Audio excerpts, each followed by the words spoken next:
നല്ല ചോദ്യം. 18 വയസ്സ് കഴിഞ്ഞപ്പോ ഓടിപ്പോയി ലൈസൻസ് എടുത്തു. ഞാൻ വണ്ടി ഓടിക്കാൻ ഇഷ്ടപ്പെടുന്ന ഒരാളാണ്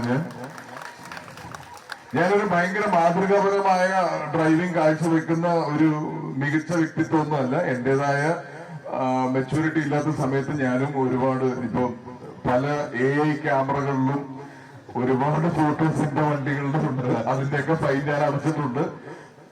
പക്ഷെ അനുഭവങ്ങളിലൂടെയാണ് പഠിക്കുന്നത്. ഇപ്പോ ഞാൻ മര്യാദക്കാരനാണ്. ഓക്കെ, ഒരു ചോദ്യം ചോദിക്കുന്നുണ്ട്. പേര് പറഞ്ഞു. ഒരു മന്ത്രിയുടെ മുമ്പില് ലൈറ്റ് ഇട്ട് പോയത് പത്രത്തിലൊരു വാർത്ത വന്നിരുന്നു. 2014 അതൊന്ന് പങ്കുവെക്കാവോ?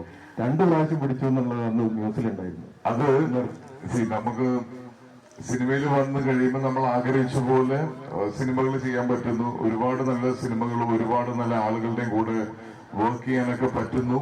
അതുപോലെ തന്നെ അതിന്റെ കൂടെ വരുന്ന ഒരു ഭാഗ്യം കൂടെയാണ് സമ്പാദിക്കാനുള്ളൊരു സ്പേസ്. സിനിമ ചെയ്ത് ഞാൻ സിനിമയിൽ വന്നു കഴിഞ്ഞ ആദ്യമായിട്ടൊരു BMW കാറ് വാങ്ങിച്ചു. അപ്പോ ഈ BMW കാറിന്റെ ഫ്രണ്ടിലത്തെ ലൈറ്റ് ഉണ്ടല്ലോ, ഡേ ടൈം റണ്ണിംഗ് ലൈറ്റ്സ് എന്ന് പറയും, DRL. അത് എപ്പോഴും ഇപ്പൊ എല്ലാവർക്കും അറിയാവുന്ന ഒരു കാര്യമാണ്. അപ്പൊ ആ ലൈറ്റ് തെളിഞ്ഞു കിടക്കും. ഞാൻ ഒരു മന്ത്രി പോയ കോൺവോയുടെ പുറകെ പോവാണ്. ഞാനും മന്ത്രിയും സ്വാഭാവികമായിട്ട് കോഴിക്കോട് നിന്ന് എറണാകുളത്തേക്ക് പോകുമ്പോൾ ഒറ്റ വഴിയേ ഉള്ളൂ. അപ്പൊ ആ കോൺവോയുടെ പുറകെ പോയപ്പോ അതിന്റെ പുറകിലിരുന്ന ഒരു ഓഫീസറിന് ഒരു സംശയം, ഞാൻ എന്തുകൊണ്ടാണ് ഹെഡ്ലൈറ്റ് ഇട്ടിട്ട് മന്ത്രിയെ ഫോളോ ചെയ്യുന്നതെന്ന്. അതൊരു തെറ്റിദ്ധാരണയായിരുന്നു. കാരണം BMW ലൈറ്റ് ഓണായി കിടക്കും.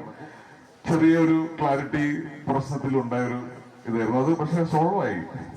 ഓക്കെ, ഞാൻ സ്റ്റേഷനിൽ കയറിയായിരുന്നു.